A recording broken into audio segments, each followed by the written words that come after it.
Maitei, ¿qué tal?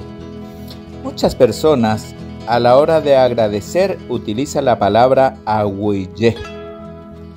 Y cuando está muy agradecido, utiliza agüillebete. Quiero dejar sentada esta posición que desde el estudio de esta palabra he descubierto que es una palabra altamente espiritual. Agüille, estado espiritual.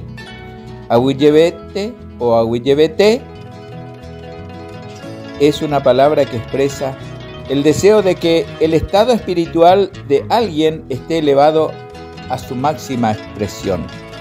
Por eso, a la hora de decir gracias, agradeciendo algo, es conveniente utilizar la palabra jaebete, que es precisamente la palabra con la que podemos agradecer algo.